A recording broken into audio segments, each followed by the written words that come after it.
Hi, I'm Hal Roberts. This is Bridge City News. Welcome. Here's some of the top stories we've been following. A Canadian mom remembers her son, who was one of the 1,200 who died a year ago following attacks by Hamas terrorists in southern Israel. The president of the Lethbridge Police Association speaks out following news that the LPS has reprimanded an officer in connection with a case involving former MLA Shannon Phillips. And we hear from a southern Alberta golfer who's 102 years old and still enjoys hitting the links. Your nation, your province, your southern Alberta. From the heart of Lethbridge, it's Bridge City News with Hal Roberts. Thanks so much for joining us. Somber ceremonies and protests were held in Canada and around the world on Monday to mark the anniversary of the Hamas attack on Israel that triggered the ongoing war in Gaza. 7 Canadians were among the more than 1,200 killed on October 7th of last year, while another 250 were taken hostage. Prime Minister Justin Trudeau marked the grim occasion, saying his thoughts are with all Israelis and Jewish people and with the Jewish community here in Canada. Federal Tory leader Pierre Poilievre stood in the House of Commons on Monday, saying the federal government needs to do more to clamp down on the mobs of pro-Hamas and anti-Semitic rallies taking place across the country. Poilievre says it's really a slap in the face to the more than 1,200 who lost their lives on October the 7th. Mobs have taken to the streets in front of Jewish homes, hospitals, and businesses to shout anti-Semitic hate slogans. I quoted a number of them and invited the minister to rise to her feet and specifically condemn them, to stand with Jews against the anti-Semitism that has been allowed to proliferate on our streets. So once again, will she condemn these anti-Semitic chants? Yeah.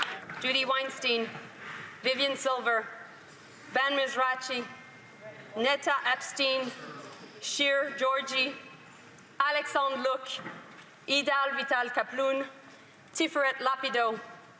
May their memories be a blessing. It was my honor to have met with their families here at home and in Israel. And on the anniversaries of Hamas' horrific attacks, my promise to their loved ones is the following. Year after year, Canadians will honor their memories, and to Jewish people, we stand with you. We won't relent until the last hostage returns home. Montreal mother Raquel Onona spent much of the last year learning about her son Alexander's final moments during an October 7th attack by Hamas terrorists at a music festival in Israel. She wants to make sure all of those who died will never be forgotten. She says her son was a hero. It's been a tough year. It's a new reality. It's a hole in the heart. It's anger. It's trauma because, you know, having a child murdered and you're on the phone, it's something you don't come back from. I feel so proud because he was a hero that day. He put himself in the front of the shelter where they were hiding from when they left the Nova Music Festival. When it all went down, and I heard shots first, and then we heard like rustling noises, and now we know that that was him fighting with the first terrorist. He was strong, and he really put up a good fight. He died on his own terms. He wasn't going to be cowering in the back of the shelter. That just wasn't Alex. He's sending all the girls to the back, everybody. That was my son. My son stood face to face with pure evil. Our foreign affairs expert Lisa Daftari with the Foreign Desk in Los Angeles says sadly, many of the captives taken hostage on October the 7th by Hamas have still not yet been released.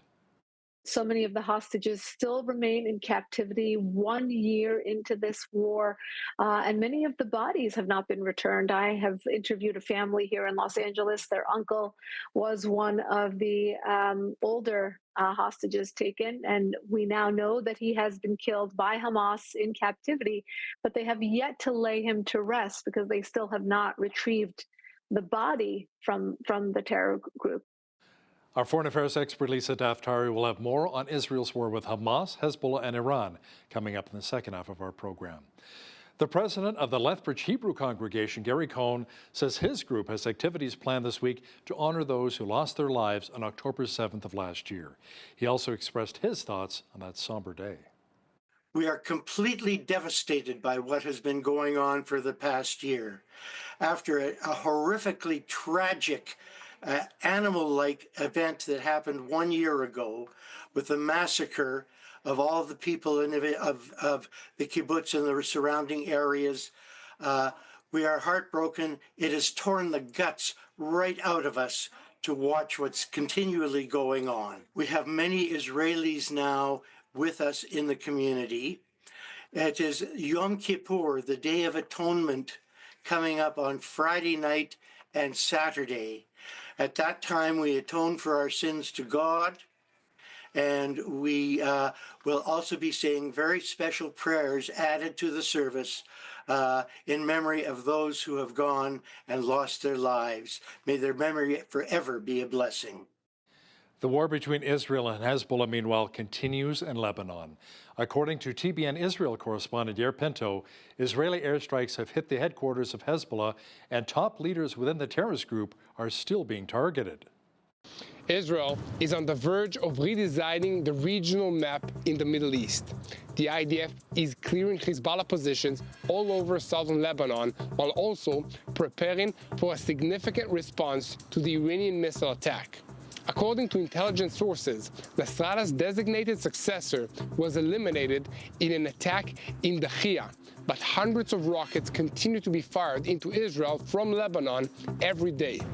The IDF has also returned the maneuvering in the northern Gaza Strip, and in the midst of all that, they managed to rescue a Yazidi woman who had been kidnapped by ISIS and trafficked into Gaza. Well, it was a windy but warm day here in Lethbridge on Monday. Jeanette Rocher is now with an early peek at the forecast. Jeanette, how much longer will those strong wind gusts be with us? Well, at least another day or so, Hal. We did see those gusts up to 60 kilometers per hour today. Not quite the 100K winds that we saw a few days back when those wind warnings were being issued. So today, 60K. Tonight, though, it should die down to about 40 kilometers per hour. Then on Tuesday, back up to 60K. The bright spot, though, besides the sunshine, is the temperature. So we got up to 23, 24 degrees today, and we're going to see a lovely 25 tomorrow. And it's supposed to last for a little while as well. So I'll be back later in the show to give you that full 7-day forecast as well as the national forecast. Looking forward to it. Thanks so much, Jeanette. Lethbridge police have reprimanded an officer in connection with improperly accessing information involving former Lethbridge MLA Shanna Phillips back in 2018. In 2020, a complaint was issued by Phillips that 3 Lethbridge police officers and 1 civilian employee improperly accessed her information on the police database. The investigation by ACERT concluded that 2 officers, including one still employed by the LPS, Constable Joel Adorsky, may have committed criminal offenses. However, the Alberta Crown Prosecution Service claimed that the test for prosecution was not met and charges would not be laid. The LPS did, however, find Constable Adorsky guilty of discreditable conduct and insubordination and was sanctioned through a reprimand as a result, which will remain on his record, disciplined for 3 years. All disciplinary matters by the LPS are now concluded based on the investigation. Jay McMillan is the president of the Lethbridge Police Association. He responded to the LPS reprimanding a police officer in connection with a complaint made by former MLA Phillips back in 2020. He joins us now from Lethbridge to offer his thoughts. Jay, you say the investigation initiated by ACERT was able to validate the access as legitimate and related to policing duties with the exception of 2 officers? Allegations were made that a number of officers had done what was alleged to have been illegal searches on a police database, but the allegation was made before, obviously, any investigation. I think it was reported on before any investigation was done. And at the onset of the investigation, ACERT was able to quickly identify those whose access to Ms. Phillips' personal information on the police database was legitimate and related to their policing duties. So they were exonerated very early on, and there were 2 remaining who had just some questions yet to be answered. Now, Jay, you believe that there have been inaccurate accounts, unfair broad accusations, and speculations aimed at men and women of the Lethbridge Police Service. Not all within the LPS should be painted with the same brush here? A lot of people have been reading about what the Lethbridge Police Service has done, what Lethbridge police officers have done in relation to Ms. Phillips. And listen, there's 180 people here who have done absolutely nothing. So I think it gets a bit tiring to hear about all the negative things LPS has done when there's been a few isolated incidents of misconduct. And really, this is only one that's left, and a minor one at that.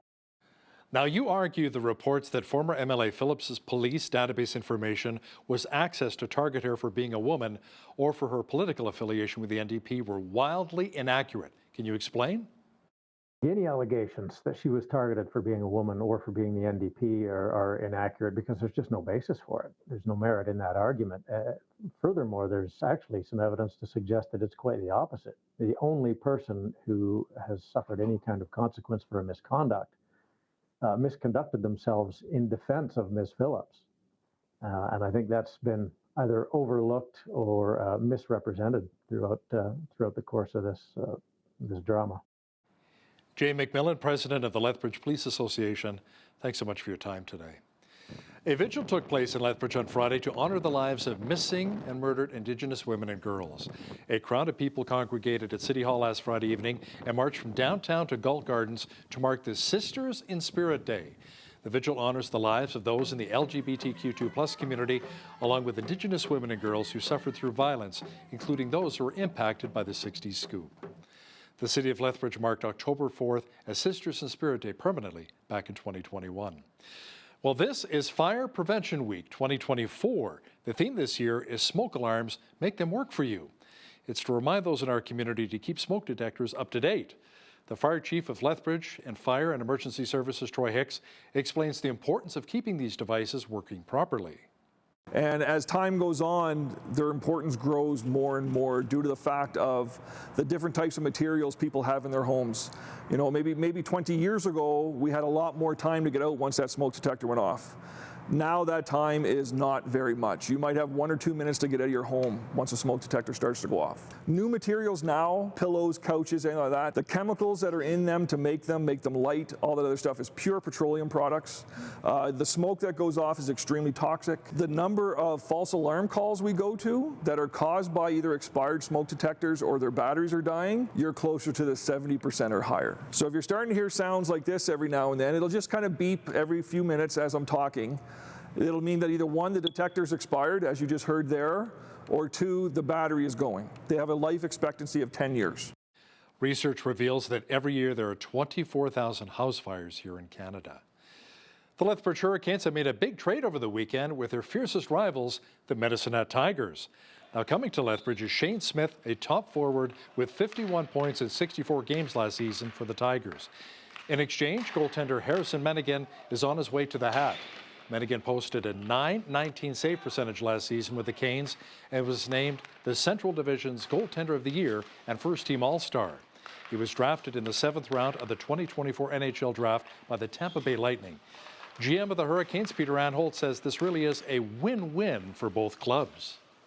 You know, we're really proud of Harry and want to wish him all the best. Here's a player that we added to our protected list. He came in and made our team, made us better through the years he was here. This trade certainly wasn't an indictment on him. It was more about the position part of the trade. I think pretty shocking at first, definitely, especially coming to this side of the highway through rivalry. I've never really thought about playing for Lethbridge, but this is my team now, so it'll be a blast. I think it'll be fun to definitely play against those guys, but you know, always coming in here, we dreaded the fans. The fans here are great, so really looking forward to playing in front of the home crowd here. Welcome to Lethbridge, Mr. Smith. Now, each team has played 5 games so far this season. The Canes are vying for top spot in the Eastern Conference, while the Tigers currently sit in last place. Smith and Menigan will face each other for the first time when the Canes and Tigers meet November 6th here in Lethbridge. According to Stats Canada, the number of Canadians who identify as over 100 years of age is growing. In the 2021 census, close to 10,000 centenarians were recorded, mostly living in British Columbia, Ontario, and Quebec. Foremost Alberta, however, is home to 102-year-old Charlie Luca. Luca not only lives completely independently, but also travels half the year and hits 9 holes of golf each and every day. BCN's Jeanette Rocher caught up with Luca on the fairway and foremost to find out his secret to living a long life. Oh. Golf can be a frustrating game. I'm short. And it doesn't seem to get easier with age. That one went up in the air. Or experience. Just ask Charlie Luca. No, I'm not a good golfer. I like the exercise. Luca is 102 years old and still hits the links every single day. Every day that the weather is good. And when he isn't golfing here. When in the winter I go south to California and play golf there. Other than an operation for cataracts, Luca is relatively healthy. He wears no corrective lenses and no hearing aids. Well, I get by. The guys are telling me I should see an audiologist, but and for seeing the ball, I can't see it very well. They tell me where the ball is. The guys are his much younger group of friends. You know, those are all young guys, you know.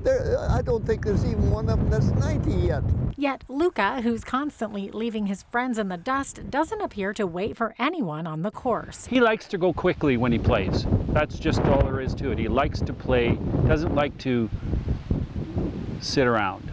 Bill Nickel is the youngest one in the group. At age 63, he was just a kid when he met his much senior co-players. He's always getting away on us. Yeah, like he just did here, like 50 yards ahead. A 9-hole course takes the average person about 2 hours to complete, but with Luca... Oh, hour and 45, yeah. That's Charlie. Yep, because you have to have coffee at 3, right? So we got to be off the course at 3. And you may notice he's the one driving his own cart, which means he still has his driver's license, and not just so he can zip around the golf course. And I drive down to California too. You heard that right. This snowbird doesn't spread his wings to fly. He uses 4 wheels and drives his own truck to his winter home in California every year.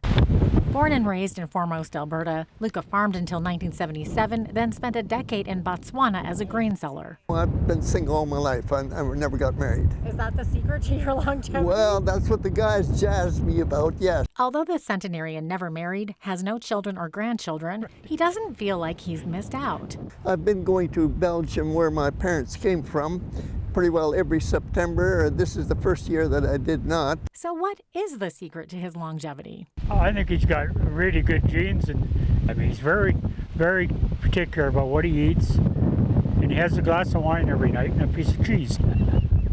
I think that's just circumstance, I suppose. I don't know why. It just happened, and I was lucky that it happened for me. For Bridge City News, I'm Jeanette Rocher. We saw sunshine mixed with clouds and fairly windy once again in Lethbridge, yet again. Fortunately, however, the wind has been quite warm. As for how long those warm temperatures will be sticking around, well, full weather details coming up in just a moment.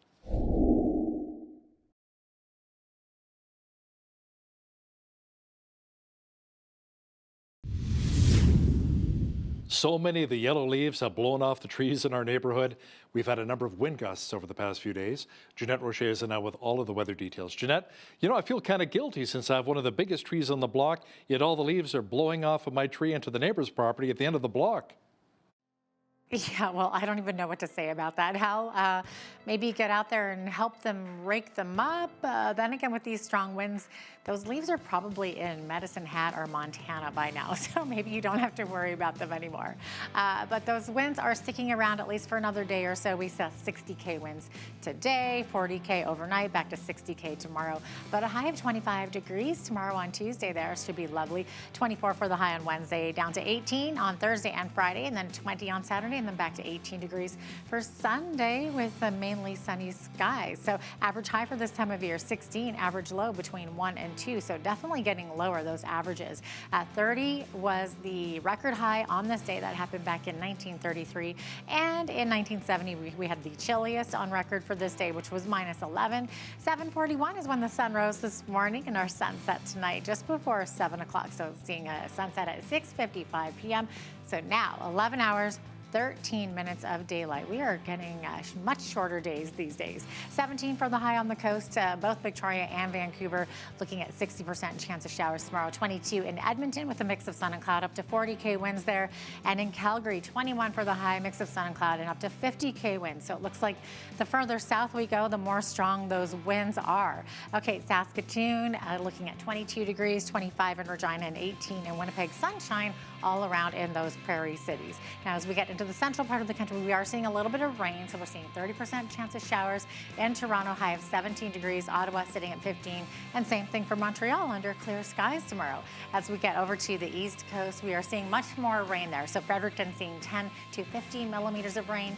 Tomorrow, 14 for a high there, 15 the expected high tomorrow in Halifax with 5 millimeters of rain. Looking at a 30% chance of showers in Charlottetown, high 15, and 13 in St. John's with a 40% chance of showers. So there you have it. That is your forecast. Calgary-based Canadian Natural Resources says it has signed a $6.5 billion U.S. deal to buy Chevron Canada's interests in the Athabasca oil sands project and Duvernay shale. The deal brings CNR's total current working interest in the operations to 90%. The all-cash agreement is expected to close during the fourth quarter of this year, subject to regulatory approvals and other closing conditions.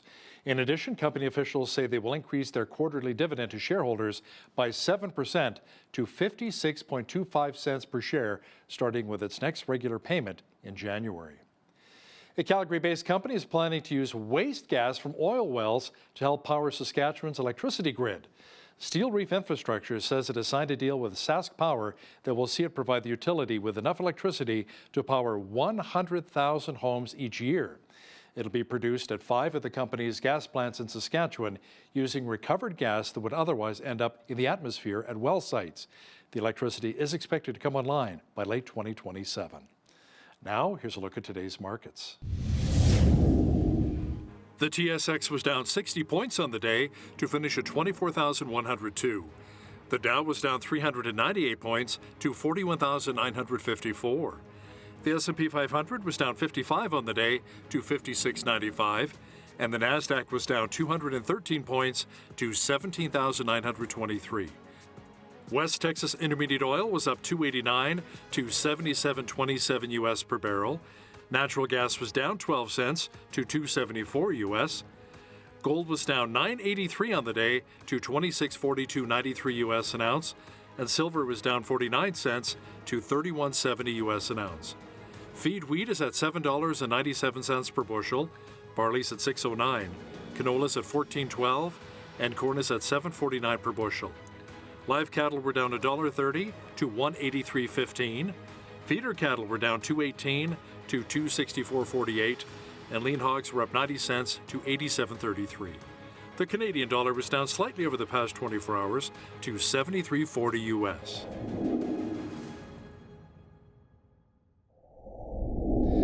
Recapping one of our top stories, a number of vigils and marches were held around the world, remembering the lives lost following the Hamas attack on southern Israel on October the 7th. It was a year ago that more than 1,200 people were killed and around 250 people were taken hostage by the terrorist group. There are still around 100 hostages who have not yet been released by Hamas. Our foreign affairs expert, Lisa Daftari, will have more momentarily on the Israeli hostages and an update on the various wars that Israel is currently fighting in the Middle East. When you see news happening in your community, be sure to send us an email at info@bridgecitynews.ca.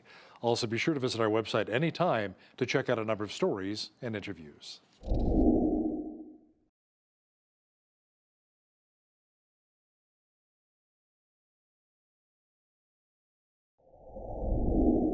This is October the 7th, the one-year anniversary of the terrorist attack by Hamas on southern Israel, in which 1,200 people tragically lost their lives. It was also a day a number of hostages were taken, many of whom have still not been returned or not home. Now, to chat about this in more detail is our foreign affairs expert, Lisa Daftari, host of the Foreign Desk, joining us once again from Los Angeles. Lisa, October the 7th is a day the world will not soon forget. No, it doesn't seem like. Well, the war is still raging on, but obviously so many families affected by this throughout the region. But when you look inside Israel to start, so many families, an entire generation really will have PTSD, suffering, whether they know someone, whether they have a family member, whether their own family was just torn apart by this war, by this conflict.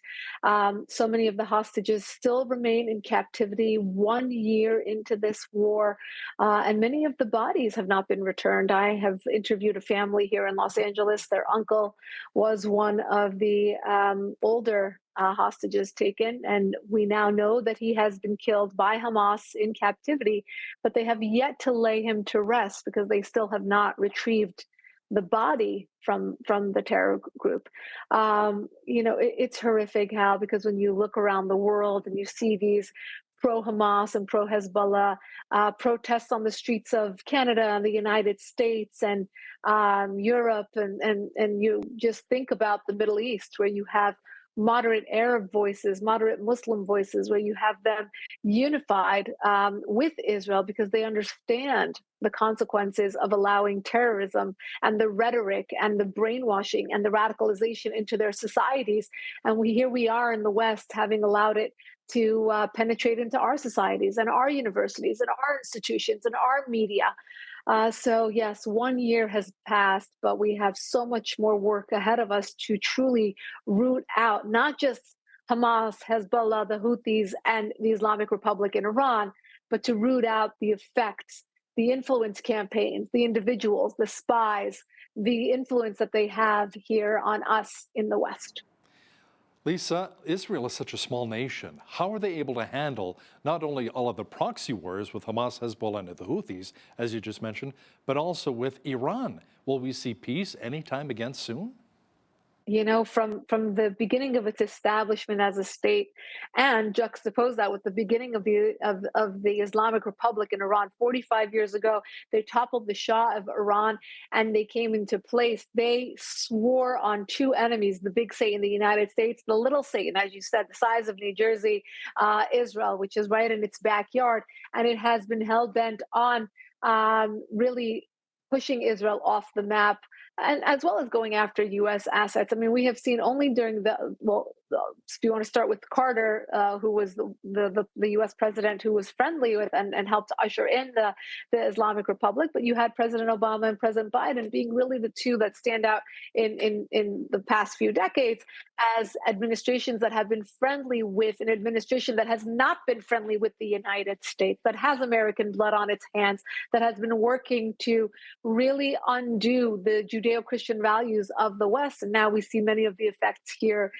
today, but this has been something that has been in the works for decades. Will there be peace anytime soon? Look, for Israel, it's security and safety to protect itself against the many fronts it is fighting right now, whether it's Hezbollah or Hamas or Palestinian Islamic Jihad or the Houthis, or now direct threats coming from the Islamic Republic. Its security and safety is a 24/7 job. It has to commit itself. It has to commit its technology, its military might, all to defense. Not offense, but defense.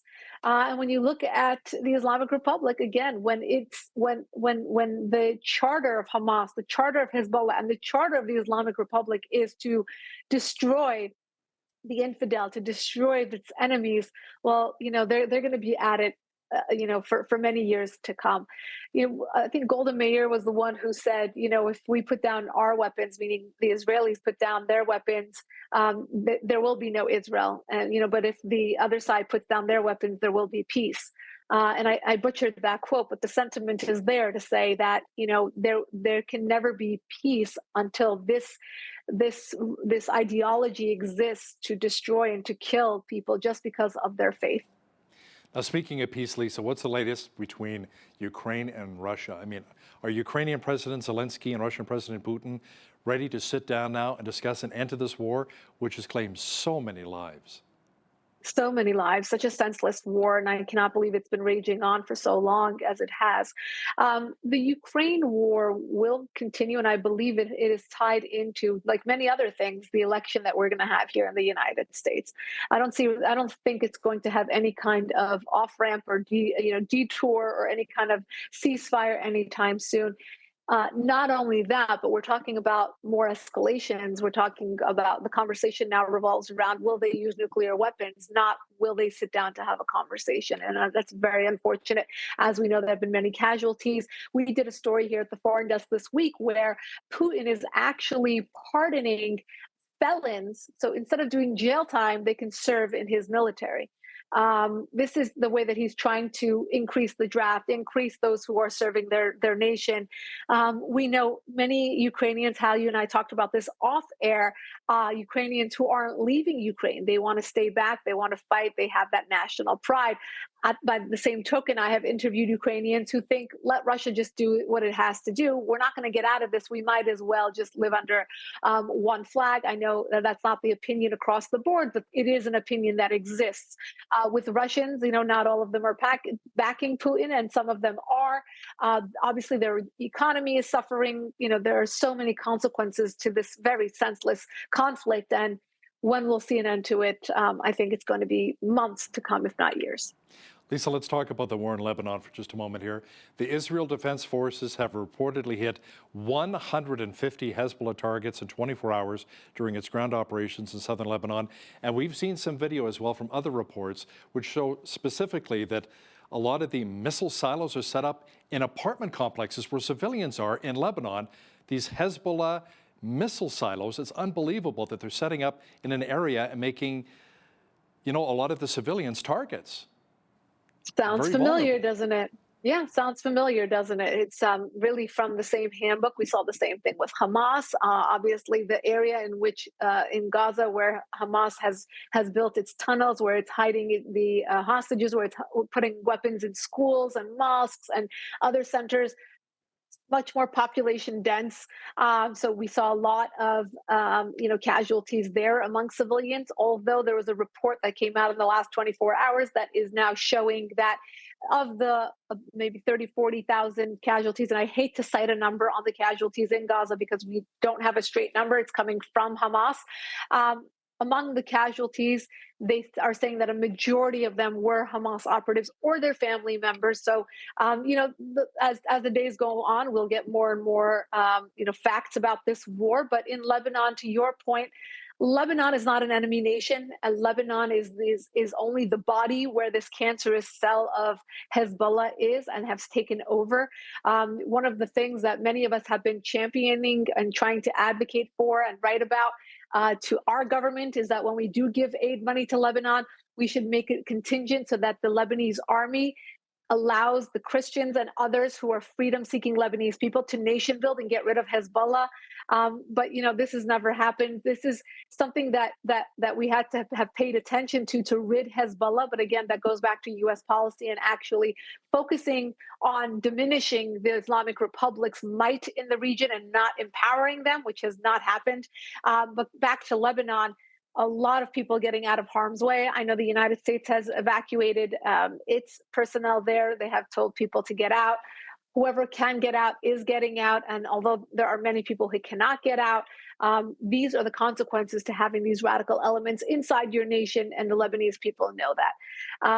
It's interesting. We don't see an overwhelming support. And on the contrary, there is actually an opposition force to Hezbollah inside Lebanon that is quite strong and quite vocal. And again, these are the elements with which many people in the Middle East innocent people in the Middle East have to live. And again, when you put that side by side with the college students wearing the Hezbollah garb from head to toe, it makes you really scratch your head. And Hezbollah's presumed new leader is missing following an airstrike by the IDF. Now, this follows an attack by the Israeli military in which Hezbollah's previous leader was killed in another airstrike in Beirut on September the 27th.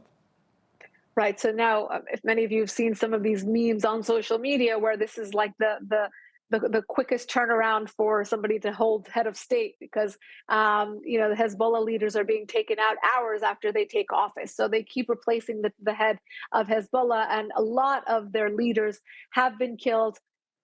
Look, I think, we're seeing a very different approach by Israel than we saw in April. April was when the Iran regime hit Israel. No harm, no foul, right? So the apparatuses that Israel has, its technology, was able to protect Israel. So of the hundreds of missiles that came in, There is hardly any damage, very, very minimal damage. And so Israel, perhaps coerced by the West and by the Biden administration, turned the other way and said, you know what, we'll turn the other cheek and we'll allow this one to go unnoticed. And there wasn't really any sort of defined retaliation from that hit. This time around, we're seeing a very different Israel. An Israel that knows it has to take matters into its own hands and eliminate the threat coming from Lebanon, or that will be another full-on war, which it has turned into, but they will take the upper hand and continue on this streak of eliminating very, very targeted attacks on Hezbollah assets, Hezbollah headquarters, and their leaders.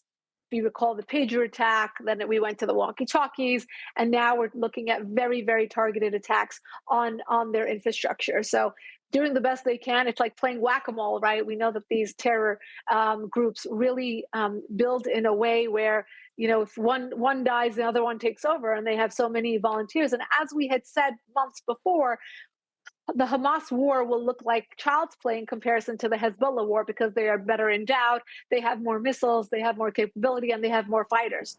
So here we are. Now, military experts here in the West, Lisa, say the best way to cripple Iran is to cut off their oil supply, which provides the funds to support the many wars with Israel. The Islamic Republic's own oil minister is concerned now that the Jewish state may attack Iran's main petroleum export terminal. Right. If you live in a glass house, you shouldn't throw stones, as I think the adage goes. Look, it's like the Islamic Republic did its best to launch hundreds of missiles into Israel. Obviously, they know there will be a retaliation, and now they're worried about their nuclear sites and their oil sites.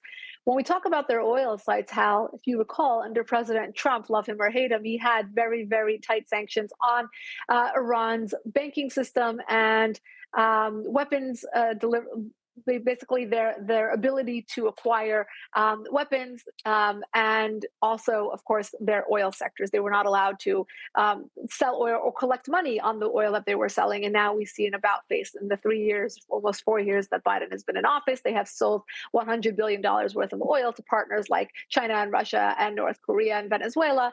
And now, you know, here we are trying to play catch up. The money that they were able to collect went right into terrorism, to Hezbollah's pockets, Hamas's pockets, the Houthis' pockets.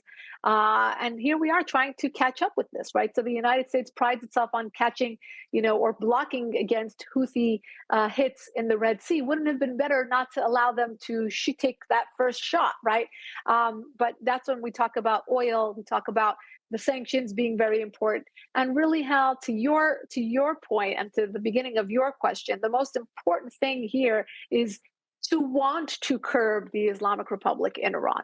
Once we get an administration that could be on the same page about wanting to curb them, there are multiple ways to really diminish the threat that is coming from Iran's regime. Let's talk about the potential threats here in North America, Lisa. A new report by the U.S. House Committee on Homeland Security says that foreign jihadist networks and homegrown violent extremists represent a persistent and terrible threat. Now, the study says there are more than 50 jihadist cases in 29 states right now. Right. It's all over. We know that we're very ripe for another 9/11 type attack. And I hate saying that. I don't want to be a fearmonger. I hope it never happens. And I hope that I'm very wrong. But for many reasons, obviously, we see this ideology throughout. It has been very, very, confusing in some ways, again, to see Hezbollah fighters or, you know, people who support Hezbollah on the streets of New York and LA and in Montreal and Toronto. It's unusual. And I know many people have the conversation of, if there were to be another 9/11 attack, would there be supporters out on the streets cheering on the terrorists? Because it seems that that's what's happening, right? If they're supporting the terrorists in this manner, that would be the way that it would be under those circumstances. We also have a very open border. We know for a fact that there are people from certain parts of the world that are coming to the border, and it's not just South and Central America. We know that there have been Taliban fighters, ISIS fighters, Hezbollah fighters, Hamas fighters, people from the Islamic Republic that have been captured at the border. Now, think about the ones who got away, right? There have been individuals who have been on the FBI's most wanted list. There have been individuals who have been on the foreign terror designation list. That's why we think that we are ripe for an attack. Today is October 7th. There has been additional alerts that have been issued specifically for today in some of our largest cities, that there might be attacks, that there may be, and we saw already protesters gathered around the Museum of Tolerance here in Los Angeles. Last night there was an October 7th event, and there were many violent protesters on the streets, throwing punches, breaking glass, trying to be extremely violent. And here we are. When the ideology is there, when we know that they have the useful idiots here, when we know that they're being funded by the Islamic Republic right here, when our protesters, when our college students are being funded by the Islamic Republic to do their encampments and to do their protesting, why wouldn't they orchestrate an attack here on U.S. soil? She's our foreign affairs expert and host of the Foreign Desk, Lisa Daftari. Thanks again for joining us today from Los Angeles. My pleasure. Thanks for having me, Hal.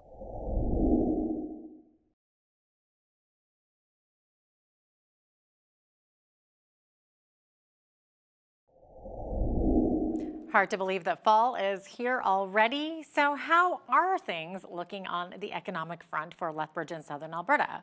Well, joining me to dive into this is Trevor Lewington, CEO of Economic Development Lethbridge. Trevor, welcome back to Bridge City News. Great to have you with us again today. Thanks for having me once again. Appreciate it. Of course. So, Trevor, what is the overall economic trend right now for southern Alberta? How are we looking? Yeah, we've seen some very positive gains in employment over this year, so I think that's a positive sign. We've seen, some indications, especially this week, inflation easing down to the sort of target of 2%. So that's good news. Hopefully that prompts the Bank of Canada to continue lowering interest rates, which could be a good boost to the economy. And it's September, so that means, of course, students are back in both at the university and the Polytechnic, and it's great to see stores and restaurants full of students as they return to town and bring sort of that energy and vibrancy back to our local economy. And frankly, the ag sector as well. In the very beginning of the year when we talked last, I think there was some concerns, of course, about the impact of potential drought and the impact it might have on the harvest. And so far, so good. Things seem to be holding steady in the agri-food sector as well. So overall, things are sounding pretty good out there. Yeah, it looks very positive, that's for sure. So where are our unemployment levels at this point?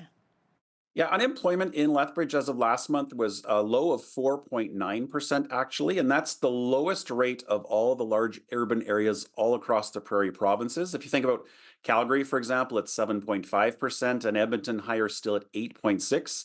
Our 4.9 definitely stands out, so that's good news. If you're looking for a job, it is a very tight labor market. It's definitely a job seekers market. We saw gains, for example, last month in culture and recreation. We gained about 700 jobs there. There were gains in wholesale and retail trade as well.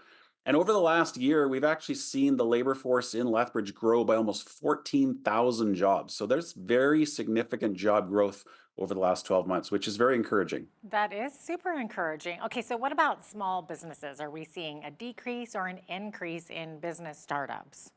Yeah, great question. I mean, the number of active businesses in Alberta, so the province as a whole, over the first 5 months or so of the year, was actually up 1.3%. And that doesn't sound like a lot, but that's actually the highest increase across all the Canadian provinces. So 1.3 boost in the total number of active jobs is actually a good number.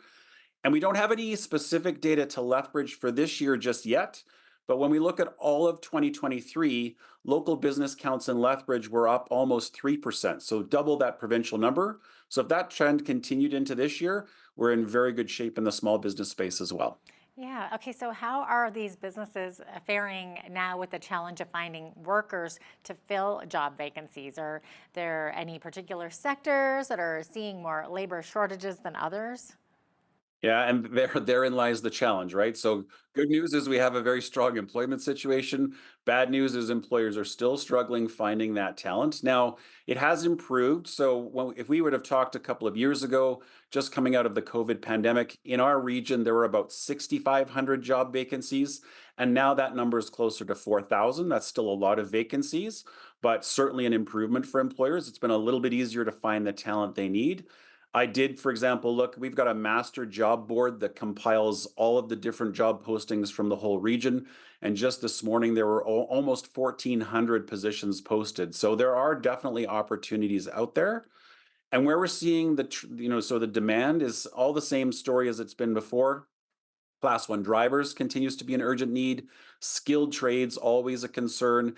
And in particular, of late, we've seen an increased need both in food service, so restaurants and hospitality, as well as retail. So there's opportunities both in the end, those sort of traditional entry level positions, as well as skilled trades and equipment operators. Okay, well, everything is sounding somewhat optimistic so far. So what are you hearing from business owners? Are they apprehensive going into the fall Christmas season, or are they feeling optimistic?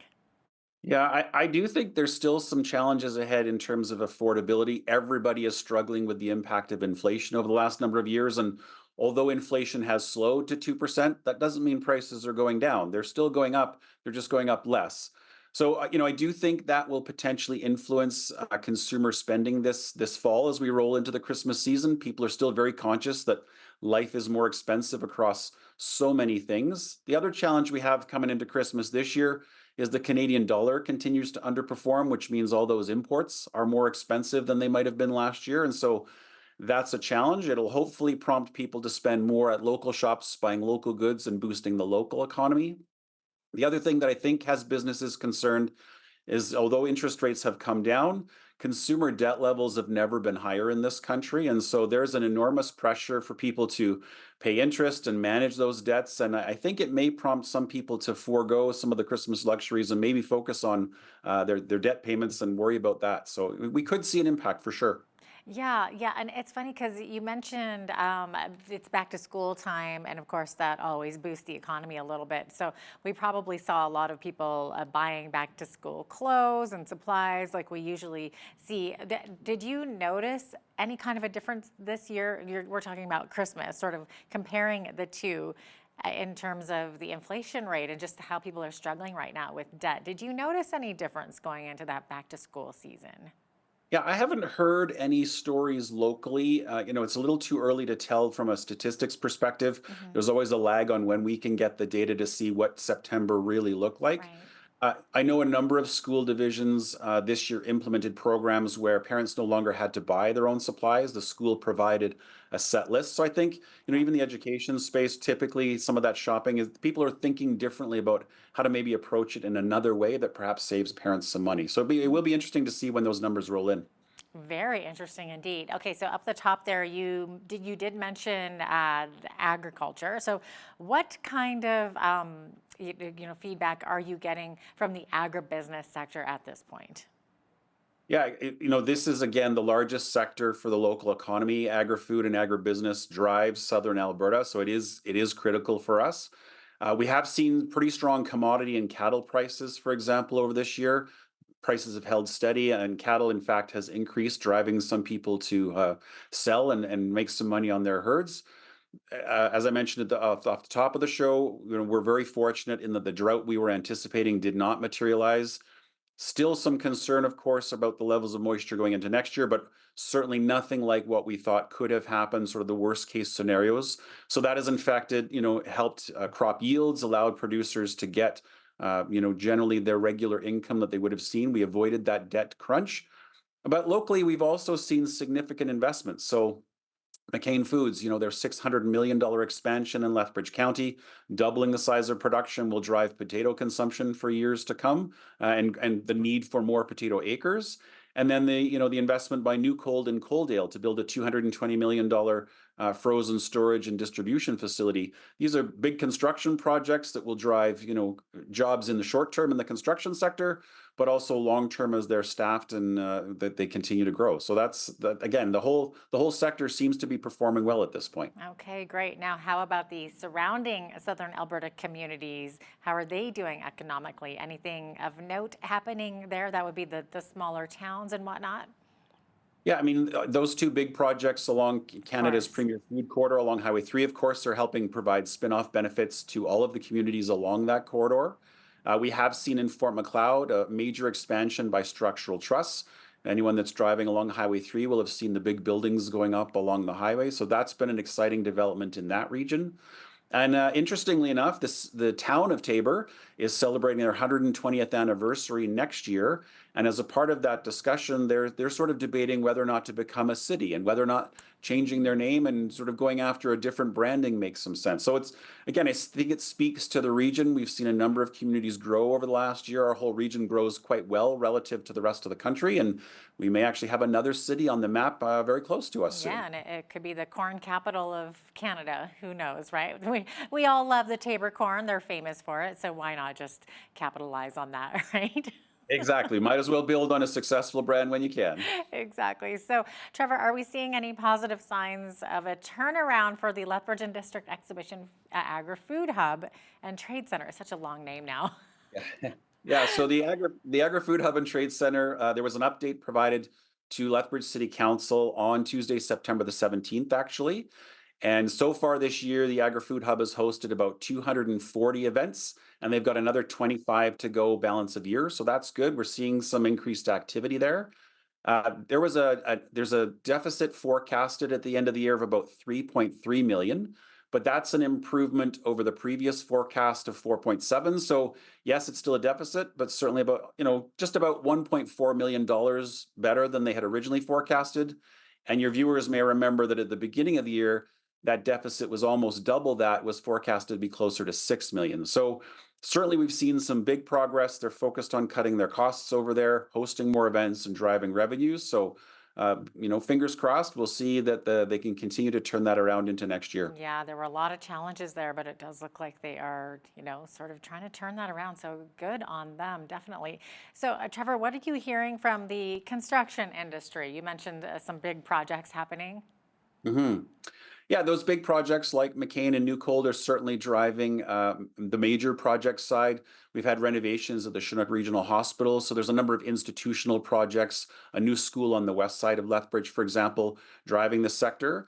The other thing we've seen gain is also on residential construction. So housing starts are actually up compared to last year, and up about 8% over the 5-year average. So looking back, housing starts are up, which is good. We need more housing, but that also in turn drives a significant chunk of the construction industry. So again, all indications there are quite positive, especially after a few years of declines and massive spikes in costs. We're starting to see that come back around. Okay. What about real estate? Are we seeing any changes in the real estate market now with interest rates on the decline and some easing on mortgage rules? Yeah, great question. I mean, the interest rates, of course, the changes have been fairly recent, so the impacts probably won't be seen for a few more months. But the expectation, I guess the good news coming out of that is there's an expectation interest rates will continue to come down, especially if that sort of drop in inflation holds. So in Lethbridge, we've seen housing prices increase about 19% this year compared to last year, big jump. The average price of a home across all categories in Lethbridge was about $391,000. So again, if you're selling, that's good news. The market is up, but that's still very affordable when you think about Calgary at an average price of about $563,000. There's still a big difference there. Absolutely, yeah. When we look at sales, there's been about 195 transactions year to date in Lethbridge on housing resales, and that's about 10% higher than last year. So even the number of transactions has improved. There's more activity at a higher price point. And in the foreseeable future, although there's more housing starts, it's nowhere near what we need to supply the market. Population is growing way faster than the housing market. So I fully expect to continue to see that upward pressure. Mm-hmm. And what are your thoughts on where Lethbridge is headed, economically speaking, over the next 6 months, Trevor? Yeah, I think overall it's good news. Everything we've talked about so far, there are many positive things that we should be excited about. I'm not too concerned about the short-term forecast. One thing we do need to be mindful of, though, is the brewing dispute between Canada and China over canola. So, the government of Canada recently announced an increase in tariffs on electric vehicles and electric batteries from China, 100% tariff. So China's undertaken a review, in quotation marks, of our exports and our practices with canola. And I think it's important for people to realize that Canada is the largest shipper of canola in the world, and China is the largest importer. And a good chunk of that affects the local economy here. Canola is a big crop in southern Alberta. So depending where that goes, there could be some major concerns in the market next year. Okay, well, we've talked about construction and ag and real estate. We touched a little bit on manufacturing a little bit earlier, but what is the latest from the manufacturing sector? How are things shaping up there, Trevor? Yeah, we've seen very strong growth in Lethbridge exports as a measure of our manufacturing sector. So last year, 2023, exports grew about 3% to $2.2 billion. And most of that, like I said, is manufactured goods. We've also seen very significant employment gains. So if we look at employment in 2019, sort of pre-pandemic to now, the manufacturing sector in our community has grown by 2,600 jobs. So, close to 3,000 positions added in manufacturing. I think, just going forward, the one potential risk is the US election in November. Regardless of who wins and who's in the Oval Office, both presidential candidates are very protectionist, and we could see some challenges to the exports that we produce and their access to the US market. So that'll be something we'll keep a close eye on going into the fall. Yeah, what is our biggest, what's the biggest item that we are manufacturing and exporting out besides canola, like you mentioned? Finished food products, so actually packaged consumer goods is the number one category for sure. But Lethbridge produces everything from jet engines to aluminum extruded windows and doors, all the way through to modular structures and heavy equipment and trailers. So Lethbridge has a very diverse manufacturing sector, and not a lot of people realize all the great things that come out of here. Seriously. No, thanks so much for your insight there, Trevor, and thanks so much for being with us today. Appreciate it. Appreciate you having me on the show again. Take care. You as well. Trevor Lewington is the CEO of Economic Development Lethbridge. I'm Jeanette Roche on behalf of all of us here at Bridge City News. Thanks for watching.